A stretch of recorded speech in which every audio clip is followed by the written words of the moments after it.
better day, in my opinion. Not only we have Ash Wednesday, but also Valentine's Day. But I think this is a fitting hearing today for what we're going to be talking about for Father Capon or Capon. I'm not sure how you pronounce that. We haven't figured that one out. Just be cognizant of the time. This is a 1 hour committee. And but we do want to hear the story and do want to try to see if we can't do something on this bill. So as soon as we get everybody here and wait on our revisor, then we can get started. And we still have a minute or so too.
And we're waiting on our revisor for the actual bill hearing, but we can go ahead and open the committee and welcome everyone to Senate Federal and State Affairs.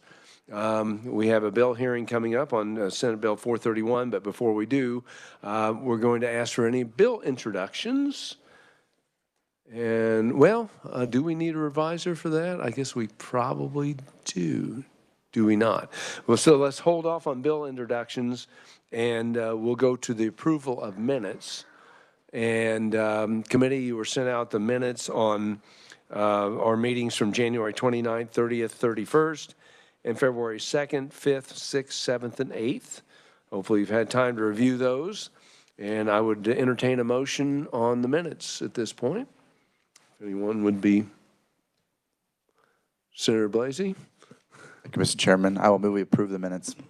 Thank you. Is there a second? Second by Senator Straub.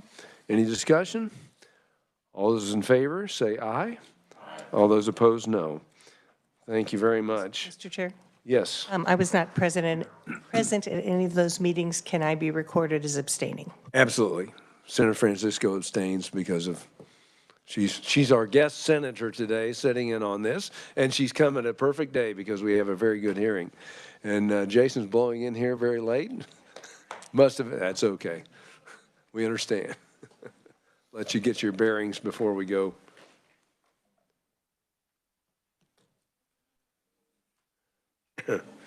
All righty. Now I think we can do bill introductions since our revisor's here. Senator Francisco. Thank you, Mr. Chair. I do have a bill introduction. It's RS 3138, and it would put a requirement upon the Rural Housing Incentives State Housing Trust Fund that after July of this year, new grants would require to meet the 2018 International Energy Conservation Code. Committee, any questions or objections to introduction to that bill? Seeing none, that is introduced. Any other bill introductions? Seeing none, we will move on, and we're going to open the hearing on Senate Bill 431, which is directing the Capital Preservation Committee to approve plans for a memorial honoring Father Emil Joseph Capon or Capon. We're not sure how that's properly pronounced, but I'll turn to our advisor. I think he's had time to get his oxygen and from whichever committee he was running in from last, Jason. Could have definitely skipped the gym last night after that. Thank you, Mr. Chairman, members of the committee. Senate Bill 431 is another bill that this committee has seen similar to directing the Capital Preservation Committee to approve plans for a memorial. This memorial would be the Emil Joseph Capon Memorial. To be placed as directed by the Capital Preservation Committee. As you probably will recognize from previous similar memorial acts that have been before this committee, there is a memorial fund created in the state treasury to receive any gifts, grants, or other donations to help finance the design and construction and installation of the memorial. There is a specific provision that no public funds are to be expended for financing the creation and construction of the memorial. That is along same lines as what this committee has seen before with the Gold Star Families Memorial and other memorials that have been before. So this will go into effect on July 1st of this year, and I'd be happy to stand for any questions. Thank you, Jason. Any questions, committee? Seeing none, we appreciate that. We're going to open to our oral proponent testimony. And up first is Scott Carter, who's coordinator of the Father Capon Guild. Welcome, Scott. Thank you, Chairman Thompson, all the committee members. I can assure you that the debate will rage on, I think, probably until eternity as far as the pronunciation of the name. Most likely, he was called both Capon and Capon at different times during his life, so we'll probably hear a little bit of that today as well. As the chairman said, my name is Scott Carter. I work for the Diocese of Wichita as a coordinator for the Father Capon Guild. I am a proponent of the bill, but I think I'm going to introduce, with permission, the Father's life a little bit.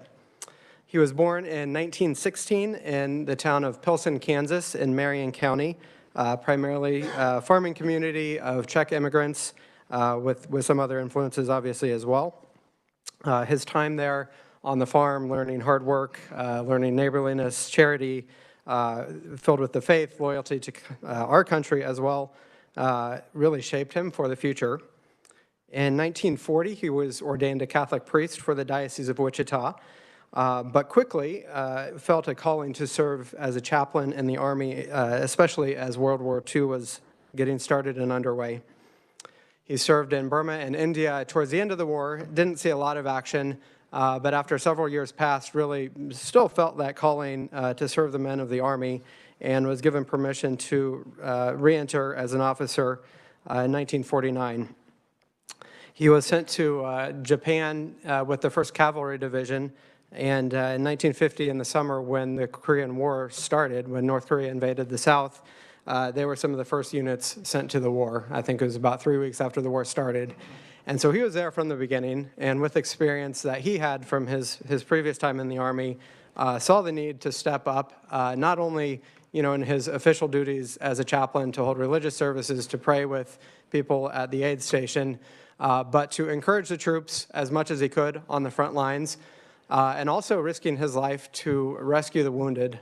He was awarded the Bronze Star for his valor in rescuing a squad leader who was under heavy fire when none of the medics were available fairly early on in the war. And so he kind of gained this reputation among the soldiers even before the most fateful of actions, which happened at the beginning of November 1950 deep into North Korea when the Chinese entered the war.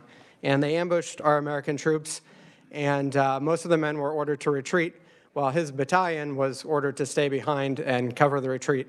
And instead of trying to get out with the other officers, he decided that his place was there with the wounded. And so he remained behind, rescuing men off the battlefield, administering their wounds, celebrating the sacraments, eventually was captured, and spent the next 7 months as a prisoner of war. It was for this action that he was awarded in 2013 the Medal of Honor, which we brought here today, as well as a certificate signed by President Obama. But his story didn't end there, and in the prison camp, the deeds of his heroics and his self-sacrifice, the hope he gave to the men, live on. And there's just too many stories to tell here. I will direct the committee's attention to the written testimony of Colonel Mike Dow, who was then a lieutenant who served with Father Capon. And there's many books and articles and things written as well, but Mike's testimony is very powerful.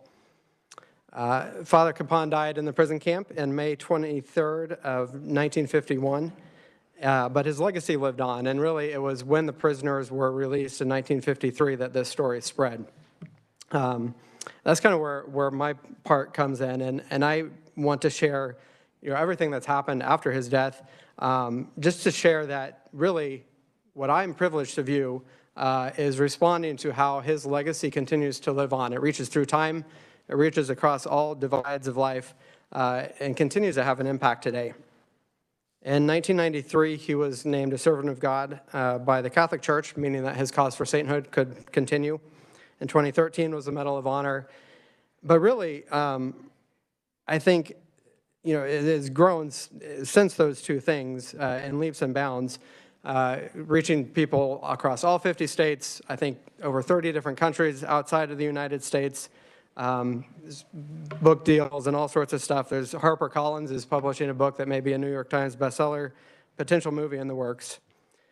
But I think that the one moment that encapsulates this whole thing to me and the response to his story happened in 2021 with the identification and the return of his remains. Because for 70 years, we had no idea where he was. Most people thought he was in North Korea. Turns out that he was in Hawaii, thankfully. And the government will hear testimony soon of the return of his remains. But there's just a picture that I have that I think encapsulates everything of Father's casket, flag draped, carried on a horse-drawn caisson, being processed down the streets of downtown Wichita. As thousands of people line up on either side, 5,000 or more had been at his funeral just shortly before. As military from the 1st Cavalry Division were there to act as casket bearers, carrying the flags, 21-gun salute, all of this sort of stuff. But the collaboration and the response between the civic authorities, the military, the church, veterans groups, individuals all across Wichita, all across Kansas, all those viewing across the nation was just incredible. And there's more details of that in my written testimony as well. But I think it shows that this is a story that people don't want to see fade away. And finally, just one more comment, if I may. 2 weeks ago, I was able to welcome to Wichita the curator for the National Medal of Honor Museum, which is set to open in Arlington, Texas, March 2025. And the museum thinks that Chaplain Capon's story is important enough to feature as one of their exhibits when the museum opens. And so out of 3,517 medal recipients, they have room for about 50 stories. And Chaplain Capon is one. But in our conversation, he was telling me his biggest fear is that these medal recipients are forgotten in their own communities, in their own hometowns. And I can assure you, Pilsen has not forgotten about him.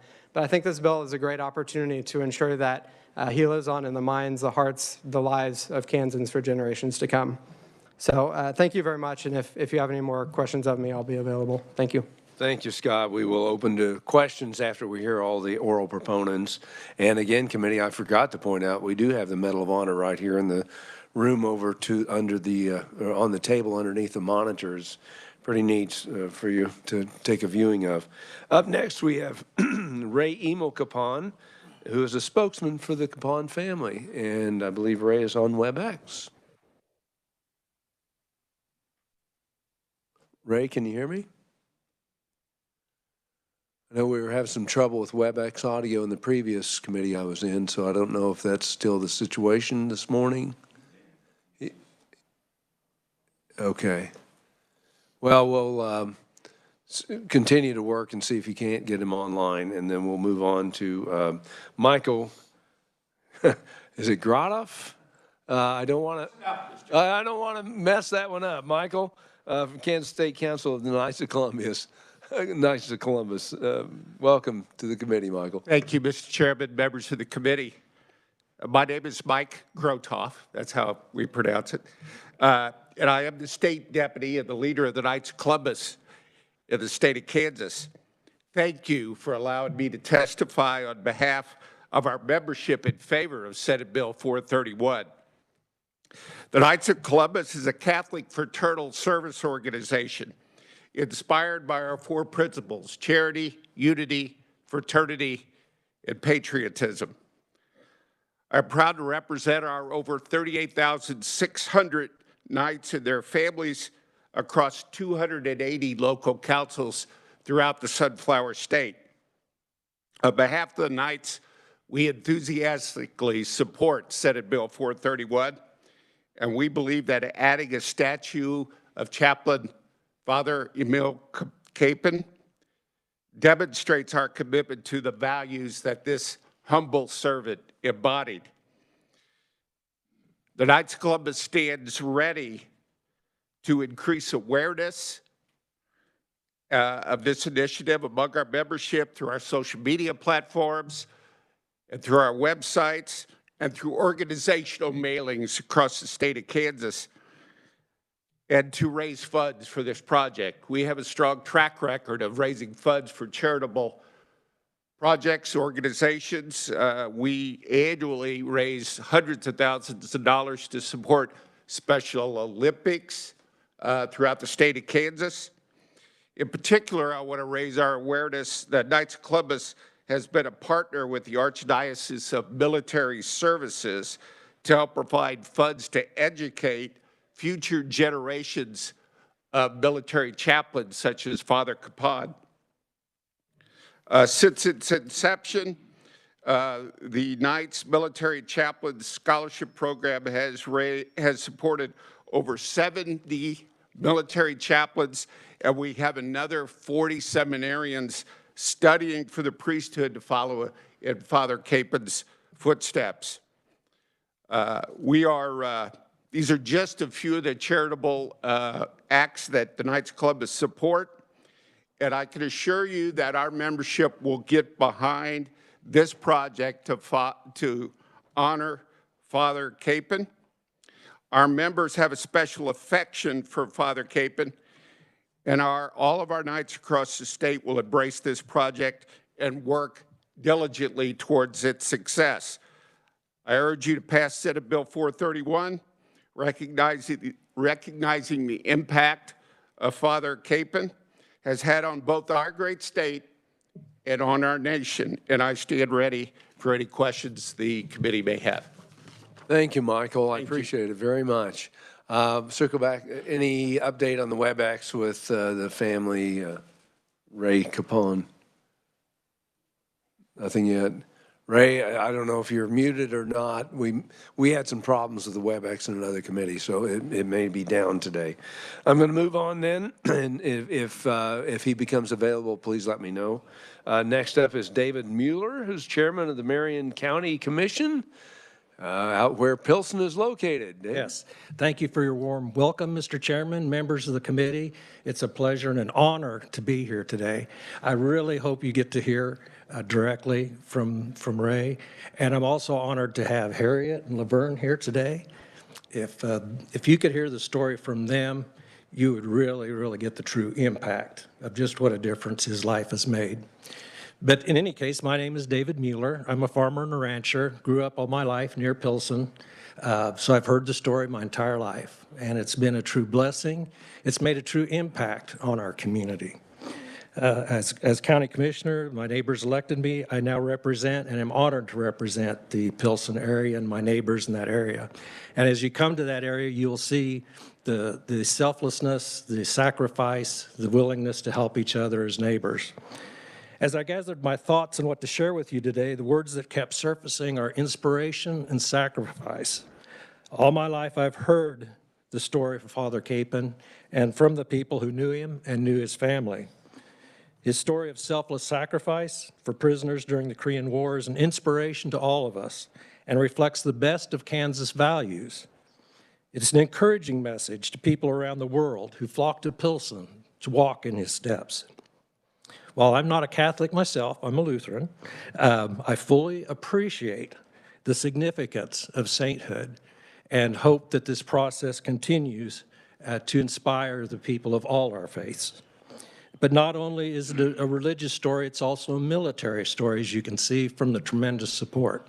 So this is a story that crosses so many lines and speaks to so many people. And it's a message that we need to hear today more than ever. A memorial to recognize this heroic Kansan and tell the story in the Kansas Capitol is an incredible opportunity to share the inspiring story of a native son. I ask the committee to support this private effort to collect funds and memorialize this great Kansan. It's truly a Kansas story. A young man with humble beginnings goes on to do great things, not in terms of wealth and power, but great in terms of inspiration and sacrifice. This is a message we need to hear continually, and again, now more than ever. So again, thank you for this opportunity to offer testimony, and I appreciate your consideration and urge your support for this measure. Thank you, David. We appreciate it very much. Up next, we have, well, we'll see. We have Matt Stiles on behalf of Mayor Thurston. I don't know if Matt's on WebEx, as is Lou Thurston, or not. Matt's on. Matt, are you able to get on with us? Can you hear me? We've got you. Perfect. Go ahead. Excellent. Well, thank you, Chairman. I appreciate the opportunity to speak today. I'm Matt Stiles. I'm the administrator of Hillsborough, Kansas. We're about 17 miles southwest of Pilsen here in Marion County. We work a lot with Marion County Commissioner there. We do a lot of work with them, and Dave Mueller there. We'd echo any of the sentiments there. We do work a lot, not necessarily with Pilsen specifically, but more with the county. But our Convention and Tourism Bureau and our museums work a lot with Marion County Historical Society. And as a group, they've worked on ways to incorporate Father Capon's home in Pilsen and telling the story of Marion County.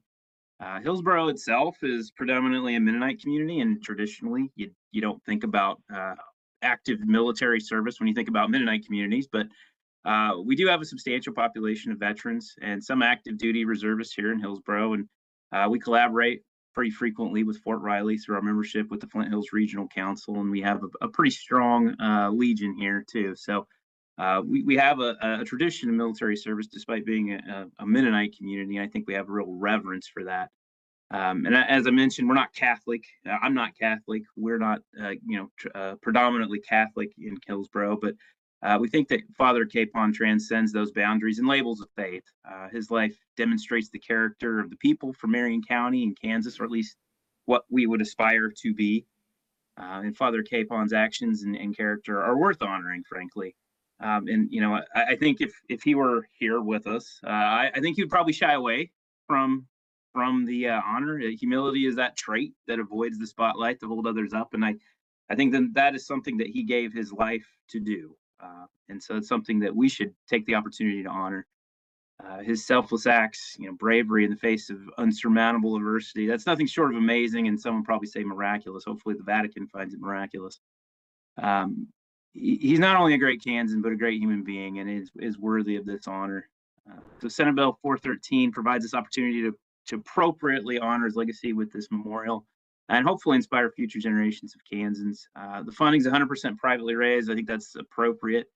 We always need to be good stewards of public funds, and that bill does just that. So with the support of Father Capon Inspires, I would anticipate fundraising is not going to be an issue, as the gentleman from the Knights of Columbus mentioned, that it's probably going to be more difficult landing on a final design. So I would extend a note from our mayor, Lou Thurston, who couldn't be with us today, but I would point you to his testimony, his written testimony. It's far more eloquent than I could ever be for making the case here. He's a historian and a buff, a history buff, and he had some pretty eloquent words, and I would just point you to that and underscore all of his points there. So on behalf of the Hillsborough community, I just strongly advocate for Senate Bill 413, encourage all of our legislators to honor Father Capon and a truly great Kansan. He was a truly great Kansan and truly the best of what humanity has to offer. So I want to thank you for the opportunity to provide testimony, and thank you for your consideration. Thank you very much, Matt. We appreciate that. Any update on Ray Capon? I've now heard 3 pronunciations of the name now, so it keeps growing. Any update on Ray from WebEx? Can you guys hear me now? Oh, we've got him. Hello? Okay, Ray. Yes, Welcome. the wonderful, wonderful age of electronics. Yes, I'm finally here. I wish I could be online. I can see all you guys, but for some reason it's blocking me from trying to pick up any audio or going to have any video. But I want to thank you, Chairman Thompson, and members of the committee for allowing me to provide this testimony in support of State Bill 431. I am Raymond Emil Capon, and yes, I pronounce it Capon, and that is my goal through the rest of my life, is to finally get everybody to say Capon. But I am the nephew of Chaplain Father Emil Capon, and I greatly appreciate this opportunity to discuss with you the life and merits of my uncle. I never personally met my uncle. He died in that hellish prison camp in North Korea in 1951, and I was born in 1957. But I was so blessed to have a grandmother who, through with tears in her eyes most of the time, would tell me the stories of Father Emil.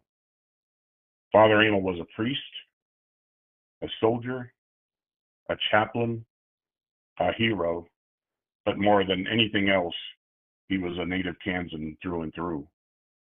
And my grandmother, I would spend quite a few summers out there when I was young, and my grandfather passed away when I was really young, so I really never got to know him that well as much as I knew my grandmother. But my grandmother would always talk about Emil's love of the land. You know, he would jump at any chance to work alongside his dad out in the fields in their meager farmstead that they had. And I'm sure as the people from Pilsen and Hillsborough and the surrounding areas realized that farming that land wasn't the easiest thing to do. I mean, there was probably more rocks than dirt, I think, out there. But he never backed away. He would never back away from any chores or any difficult struggles. As my grandmother would say, he always saw them as a blessing. But it was Father's love for others that set him apart from everyone else. Even as a young boy in grade school, he would seek out and find the classmates that were struggling or were getting picked on. He would befriend the ones who always seemed to be alone and help them have a better day. This trait only grew larger in him through his entire life. I've been very fortunate to have gotten to know pretty much a lot of the POWs that were in the camp with him. And unfortunately, the POWs that are left, there's only about 2 left now that were actually in the camp with him and knew him really well, Mike Dow being one and Paul Roach being the other. And we just lost one recently, Herb Miller. But all these guys are in their mid to 90s, so there's not many left. And I think what's great about this bill is they can see things moving forward in their lifetime of things happening. You know, when I talk with any of the POWs that were in that camp with Father, they all say the same thing. He always took care of others' needs before he thought of himself. He would offer his own meager rations to a fellow POW, even when he was starving himself. His self-sacrifice saved so many lives in that camp. And even to this day, with the POWs that are still alive, when they talk about Father Emil, they still get tears in his eyes. I truly believe that Chaplain Father Emil Capon's story, legacy, and life is and can be a great inspiration to anyone who hears it, and even more so for his home state of Kansas. In a time where there's so much division and mistrust in the world, Father would be a hope of light. He was about uniting people. He was about not judging people. He was about forgiving people. But more than anything else, he was about loving people. I would like to conclude by asking for the committee to support this private effort with the funds to memorialize this great Kansan, the Kansas who has finally come home at last. Again, thank you very much for this opportunity. I am glad I was finally able to connect up with you guys. And again, thank you. I appreciate it. Thank you, Ray. It was very special to hear from the family and your remembrances of Father Capon. Up next, we have Michael Kelly, Military Officers Association of America. Michael? Thank you, Chairman Thompson. Thank you, Senators. I'm Michael Kelly. I'm one of Senator Francisco's constituents. I live in Lawrence. I graduated from Topeka West High School. I spent 34 years in the United States Air Force. Currently, I'm Vice President of the Kansas Council of the Military Officers Association of America, and I'm also our state legislative chair. This will be an easy vote for the committee, and we endorse this 100%, more than 100%. Let me add a few words from a military perspective. Some of the most difficult training I had in my 34 years was called SERE, S-E-R-E, which is Survival, Escape, Resistance, and Evasion. If you're in the Air Force, your airplane gets shot down behind enemy lines, you're expected to still conduct yourself in a military manner. You're supposed to try and get back to your own forces. Part of that training, we spent 3 days in a simulated prisoner of war activity. And so we had upper-class cadets at the Air Force Academy and some commissioned officers and some non-commissioned officers were pretending to be prison guards, and they beat up on us. Not so much physically, it's mostly mentally. It's like Yogi Berra said, 90% of this game is half mental. That's what the enemy's trying to do to you. They're trying to break your will. My wife always reminds me I get choked up and my voice fails. Chaplain Capon's will never failed. Never failed. He spent 7 months in captivity. I spent 3 days in a training situation. I was in Colorado in the summertime. He was in North Korea in the wintertime. Sir, I know you had previous life as a meteorologist. It's not just cold in North Korea. It's an undignified adjective, cold in North Korea. I'm going to close with something the Air Force talks about all the time. Even though Father Capon was in the Army, the values translate. One of our core values is integrity first.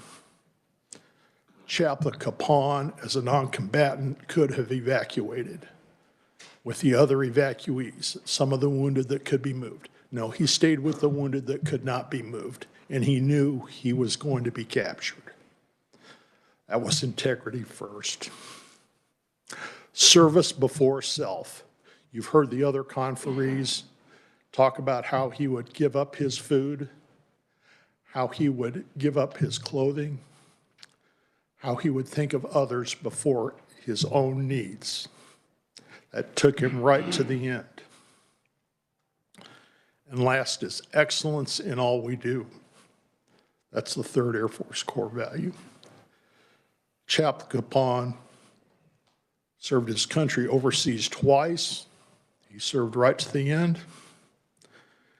And to me, the most impressive thing of the hundreds of impressive things about Chaplain Capon is when he was being taken away for the last time, he told his prisoners, I want you to forgive these guards.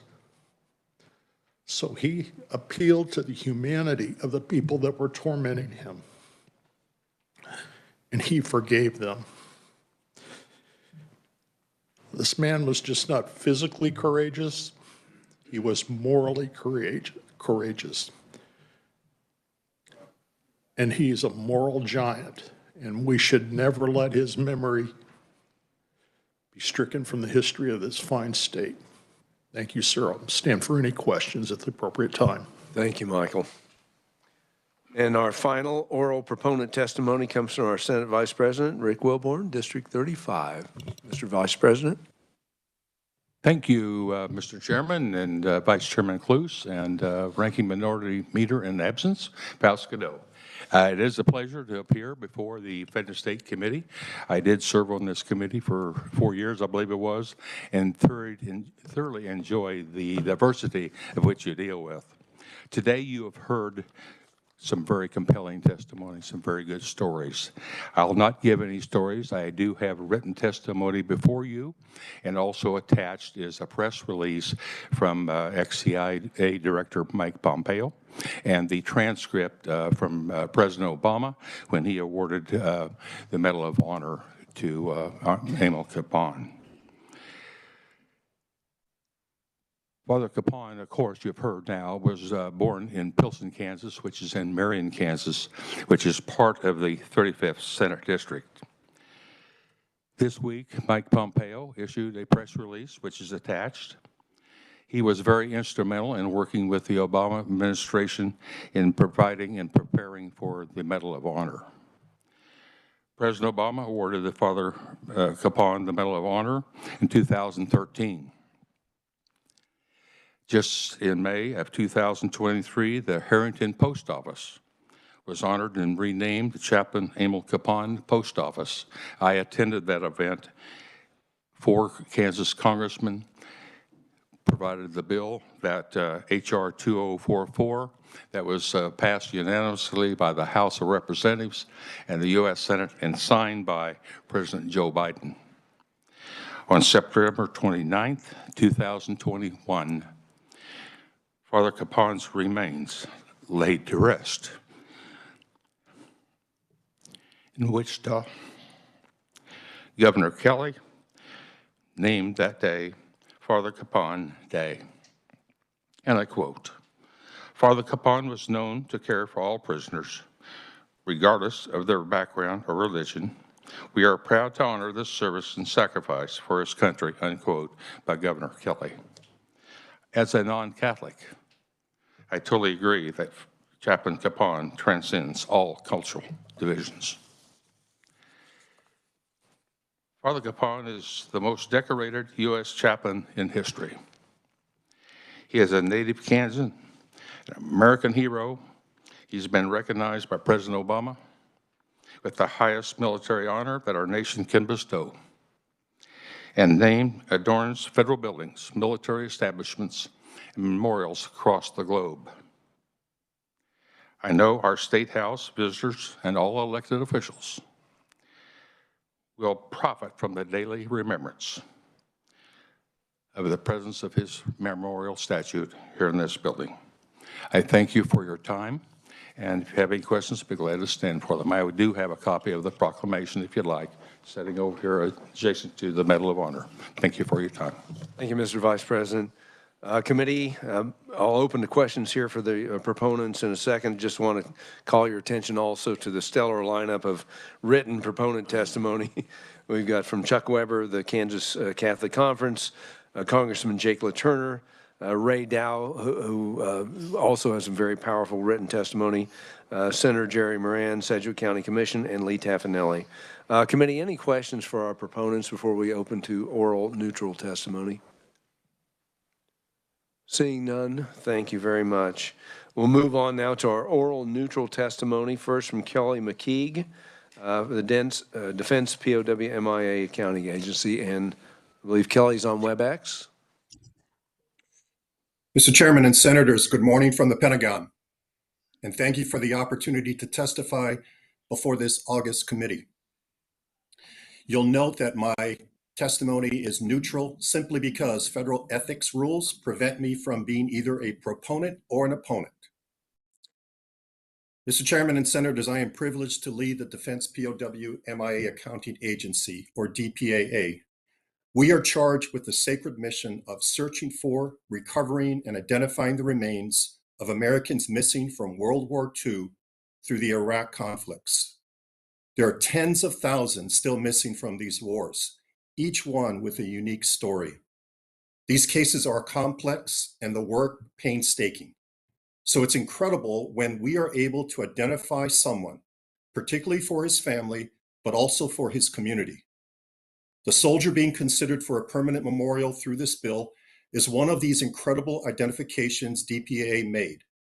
The story of U.S. Army chaplain, Captain Emil Capon, is well known, especially the inordinate heroism, perseverance, selflessness, and charity that he displayed during the Korean War, not just on the battlefield, but in that infamous POW camp, where he died on May 23, 1951. What's not widely known are all that led to the identification of his remains and his return home to his beloved Sunflower State. There are a number of reasons why the likelihood of this occurring was beyond low. First, and unlike most POWs who died, Father Capon was buried in a single grave, not a mass grave. Next, there are still over 7,400 servicemen still missing from the Korean War, because grave exhumations were haphazard back in the 50s. Then, of the 3,000 remains returned to U.S. control, 28% could not be identified, were treated with formaldehyde, which kills DNA, and were buried as an unknown in a national cemetery in Honolulu. A set of remains we disinterred in the summer of 2019 yielded DNA, and 4 other lines of evidence and analysis unequivocally led to Chaplain Captain Emil Capon being identified on March 2nd, 2021. Mr. Chairman, members of the committee, Father Capon returning home reinvigorated his extraordinary story. Clearly, he serves as a shining example, not just for Kansas and Americans, but also for people around the world. With a remarkable life marked as much by heroism as it was humility, Father Capon would most likely shirk from such a memorial. But it's exactly because of his story being such an inspiration that something appropriately memorializes the resolute character and the indomitable spirit of Father Capon. Mr. Chairman, members of the committee, thank you again for the opportunity to testify. Thank you very much, Kelly. We appreciate it. Up next, we have Master Sergeant Eugene Bradley from the Adjutant General. Thank you, committee, for allowing me this opportunity to provide neutral testimony. We really appreciate being invited to participate in this day. It's been a truly humbling day, even receiving a coin from the Medal of Honor recipient. It was not on my bingo card today. Incredibly humbling is probably not a strong enough term for this. Kansas has a rich military history. Emil Capon heroics add volumes to this heritage and are deserving of tribute because of his heroic service to his faith and to his country during the Korean War. He stands as the military's most decorated chaplain, as we've heard throughout today. Captain Capon bravely pushed aside an enemy soldier preparing to execute Sergeant First Class Herbert A. Miller. This is the one story that, as I was doing research into this, really stood out to me. And really brings honor and kind of reinvigorates my willing to serve my state and my country. Taken from this medal, the Medal of Honor award right here, not only did Chaplain Capon's gallantry save the life of Sergeant Miller, but also his unparalleled courage and leadership inspired all those present, including those who might otherwise have fled in panic, to remain and fight the enemy until captured. Sergeant First Class Miller was one of 9 men present at the Medal of Honor ceremony at the White House on April 11th, 2013, and all 9 attributed their survival to Father Capon. His last words to his boys was, "I'm going to go where I always wanted to go. And when I get there, I'll pray for you." Till the very end, he maintained his faith. This memorial will be a fitting tribute to Father Capon's service and a reminder to all of us what it means to serve in faith and for our country. He is a proud son of Kansas, and we should all strive to uphold his standards of service. This and other military memorials are important to maintain in a day when we face a crisis of patriotism across the country and we see our recruiting numbers struggle. This is a reminder that we as a state continue to honor our heroes. Our service numbers continue to drop, and a percentage of Americans who have ever served is now at 6%. To grow up and have this as a catalyst or inspiration for others to serve is a catalyst we need today more than we have needed it in recent memory. So I'm proud to provide that testimony for you, sir. I stand for questions. Thank you very much. Finally, we have Roy Wenzel, author of The Miracle of Father Capon. Roy, welcome to the committee. And I dropped it. Give me just a second here.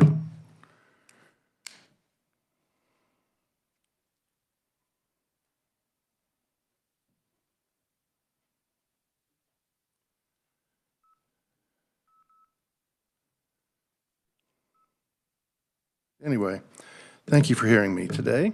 I'm going to try to be useful.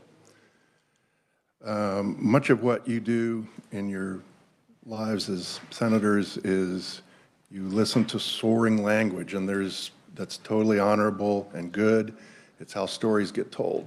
You've heard some of that today, and I put some of it in the specifics in my written testimony about why this guy was so incredibly compelling and got hundreds of guys to do almost impossible things. But in your work up here, you're faced with challenges every day that most people, including me, don't know about, don't know how hard it is to do the jobs that you do, the challenges that you face. And so nuts and bolts obviously is important to your thought processes and your work. So I'm here to talk about that a little bit. Scott Carter is not quite as optimistic as I am about Father's sainthood possibilities. But it took the Catholic Church 500 years to do the obvious and put Joan of Arc in there. They have their own timeline, which goes right through to heaven and all the intangibles there. So, I can't say for sure, but I'm pretty sure that he's going to get there eventually. And this should be something that you think about, not just for this bill or for this day, but if he gets there, and I'll explain, even if he doesn't get there, I think this guy is a world historical figure, somebody that could become part of the identity of Kansas.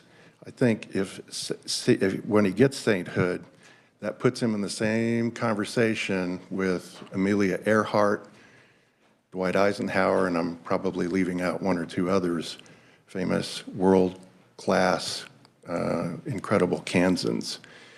That doesn't necessarily mean that a shrine will attract anything like what you see with a Taylor Swift concert. But I go through Abilene all the time because it's on my way to Washington County from Wichita, and slow and steady at the Eisenhower Museum. That's something tangible. As you probably know, or probably suspect, is newspapers aren't good at some things. But what we do at newspapers is we try very hard, relentlessly, to think about audience. So, especially in recent years when people's reading habits changed. So, they're ruthless about this.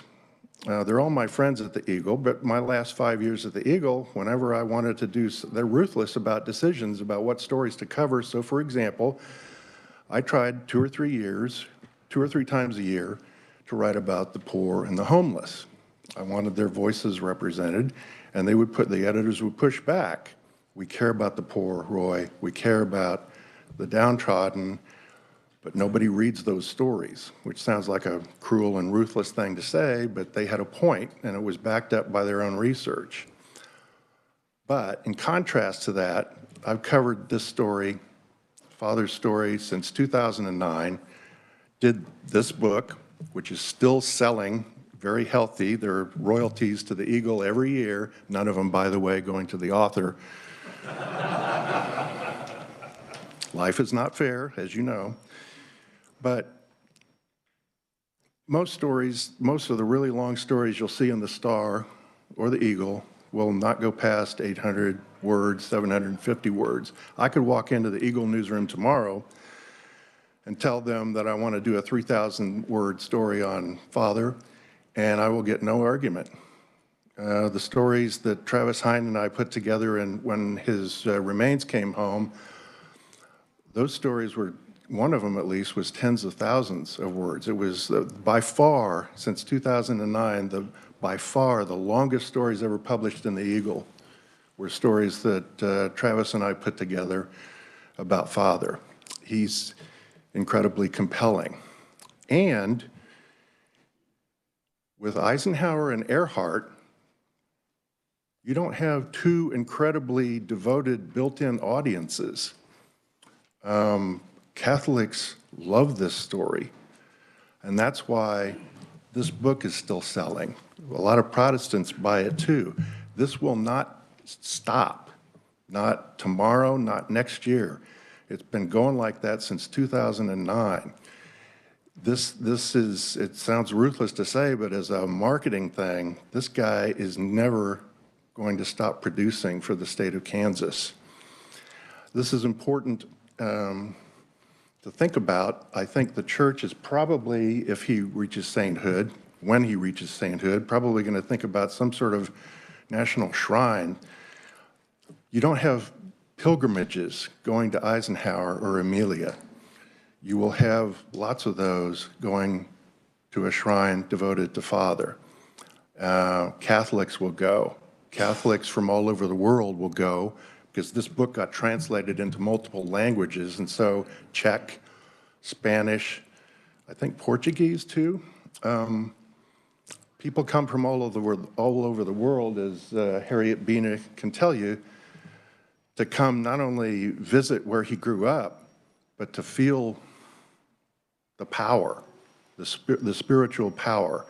So putting a memorial in the state capitol to kind of keep an eye on you folks, I think that's a really good idea.